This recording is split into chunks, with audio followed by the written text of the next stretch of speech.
सच्चिदानन्दरूपाय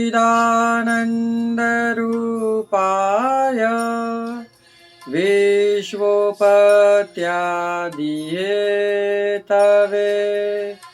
तापत्रयविनाशाय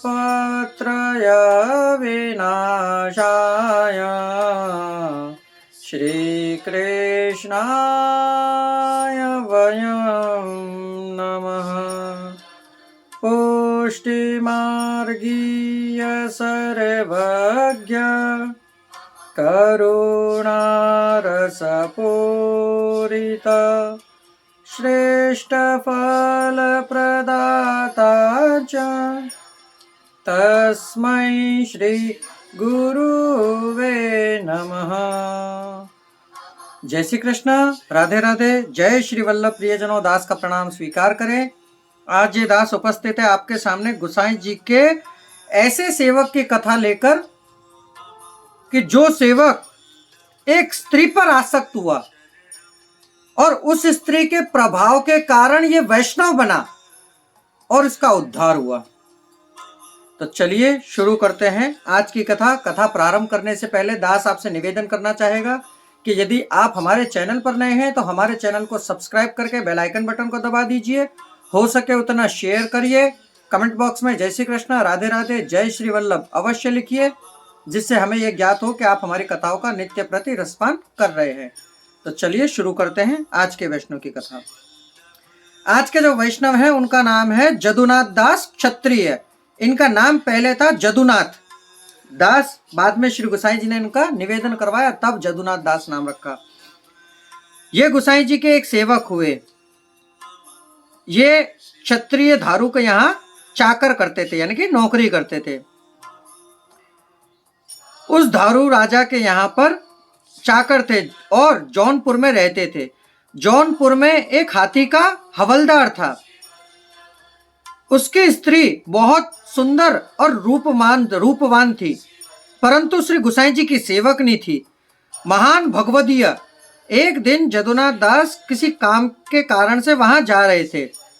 इन्होंने उस स्त्री को देखा और देखते ही वह विस्मय हो गए। ऐसी इनको आतुरता व्यक्त हुई कि ये उस स्त्री के ऊपर मोहित हो गए। अब तो नित्य प्रति जाए तो उस स्त्री का मुख देखें। वह परम लावण्य थी, बहुत सुंदर थी। जब वह सुबह उठती तब दंत धावन करती, तब ये जदुनाथ वहां से अपने दरवाजे के बाहर, इनके मोखला था, मोखला यानी कि एक छोटा सा खिड़की बोल सकते हैं, वहां से नित्य उसे देखते। धीरे धीरे उस स्त्री को ज्ञात हुआ कि ये मेरे ऊपर मोहित हो चुका है। अगले दिन वो देर से जगी, सुबह उठी नहीं। अब इनको राजा के यहाँ पर नौकरी करने जाना था, इससे ये वो दर्शन नहीं कर सके उस स्त्री को और वहां से निकल गए। एक समय वहां से जब ये दोपहर में लौटे तब टीका टीक भरी दोपहरी का समय था, उष्ण काल का समय चल रहा था। तब आप सोच सकते हैं कि गर्मी कितनी होगी। और वह स्त्री सो रही थी।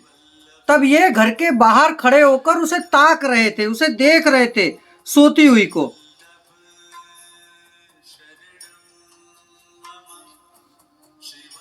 फिर उस स्त्री का आदमी आया, यानी उसका पति, और उसने उन्हें महाप्रसाद, रसोई बनाकर महाप्रसाद लिवाया। वह महाप्रसाद लेकर चल दिया। फिर वह स्त्री, उसने 2-3 बार ऐसा ही काम किया, लेट उठी। एक बार उसने अपनी एक नौकरानी से बोली कि ये मुझ पर मोहित हो चुका है, तुम इसके पास जाओ और इससे जाकर बोलो कि जितना आसक्त तू इस देह के ऊपर हुआ है, यदि उतना ही आसक्त तू प्रभु ठाकुर जी के अंदर अपना जीव लगाए तो प्रभु तुझे प्राप्त हो जाए। कहते हैं ना, हम हर किसी से इस कलयुग के अंदर प्रेम करते हैं, माता से, पिता से, भाई से, बंधु बांधवों से, सगे संबंधी से, पुत्र पुत्रियों से, परंतु मात पिता भ्राता सब होए, संकट में पूछत नहीं कोई। जब संकट आता है ना, तब कोई साथ नहीं होता है प्रियजनों, इतना याद रखिएगा। संकट में याद एक, स्वामी एक है आस तुम्हारी, आय हरहु मम संकट भारी। चाहे कितना ही बड़ा संकट क्यों ना हो, एक नाम प्रभु का, ये आपके साथ जाएगा।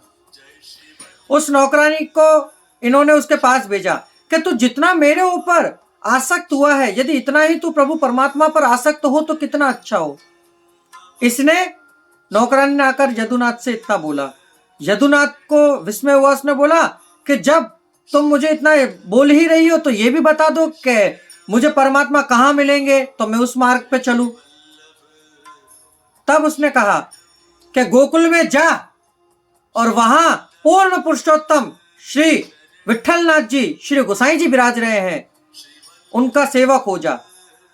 ये गोकुल गए। क्यों कि ये दोनों ही रूप रसिका है, लीला के जीव हैं।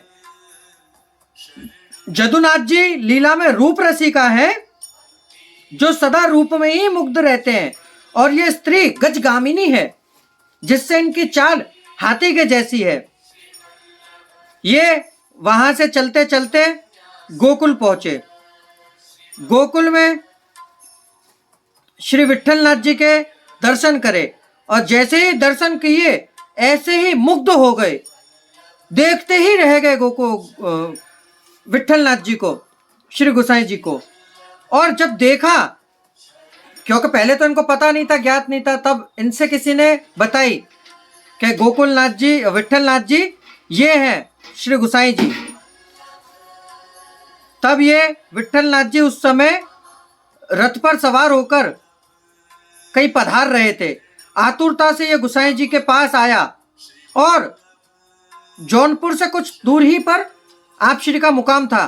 तब ये रथ के सामने आकर साष्टांग दंडवत प्रणाम किया और एक दोहा बोला, गिरियो जो मनिया कांचको गांटी हुतो जदुनाथ, सो ढूंढत बाहिर गयो पर्यो पदारत हाथ। ये दोहा सुनकर श्री गोसाई जी खूब प्रसन्न हुए। फिर जदुनाथ ने सारी बात प्रभु के सन्मुख कही कि ऐसे ऐसे मैं। तब श्री गोसाई जी इसके ऊपर खूब प्रसन्न हुए। श्री गोसाई जी ने इसको स्नान कराकर और नाम निवेदन करवाया। फिर कुछ समय तक यदुनाथ दास श्री गोसाई जी ने इनका नाम रखा। यदुनाथ इनका नाम था, दास इनका बाद में पड़ा। फिर श्री गोसाई जी ने इनका नाम पड़ा यदुनाथ दास। इसके पास गांठ में जो द्रव्य था, इसने श्री गोसाई जी के सन्मुख सब भेंट धर दिया। फिर श्री गोसाई जी के साथ कितने ही दिन वहां रुककर श्री गोवर्धन नाथ जी के दर्शन किए। श्री नाथू द्वारा गए, श्री गोवर्धन नाथ जी के दर्शन करके खूब प्रसन्नता अनुभवी। फिर गोवर्धन नाथ जी की सेवा कर कर जदुनाथ दास गोवर्धन नाथ जी को इस प्रकार प्रसन्न किया कि गोवर्धन नाथ जी इसको भी सहानुभाव जताने लगे कुछ ही दिनों में। इसके साथ वार्तालाप करते। ये सारी की सारी वार्तालाप अपने श्री गोसाई जी के सन्मुख कहते कि गोसाई जी कि ऐसे ऐसे प्रभु महाराजा धीराज, ऐसे आज गोवर्धन नाथ जी ने मुझसे वार्तालाप की। ऐसे देखिए, कहाँ एक स्त्री के रूप पर मोहित होने वाला और कहाँ श्री गोवर्धन नाथ जी के साथ वार्तालाप कर रहा है, कहाँ पूर्ण पुरुषोत्तम को प्राप्त हो गया। यदि मन के अंदर संकल्प दृढ़ हो तो क्या आप प्राप्त नहीं कर सकते हैं। तो ये जदुनाथ दास श्री गोसाई जी के ऐसे कृपा पात्र भगवदीय थे कि इनकी कथा कहाँ तक कहे। इस कथा का आशय ये है कि इस मार्ग में आसक्ति मुख्य है।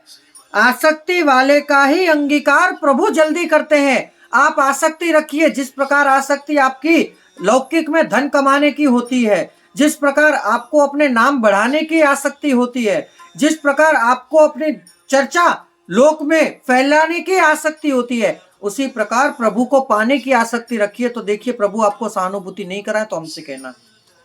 तो प्रियजनों, इस कथा के साथ यहाँ पूर्ण विराम लेते हैं। कल पुनः मुलाकात होगी नई कथा नए प्रसंग के साथ। अब दास को आज्ञा दीजिए। जय श्री कृष्णा, राधे राधे, जय श्री वल्लभ। और कमेंट बॉक्स में हमें बताइएगा कि आपको हमारी कथाएं कैसी लग रही है, जिससे हमें भी ज्ञात हो, तो हम नित्य प्रति अपना ये जो रूटीन हमने बनाया आपके लिए, इसे चालू रखें।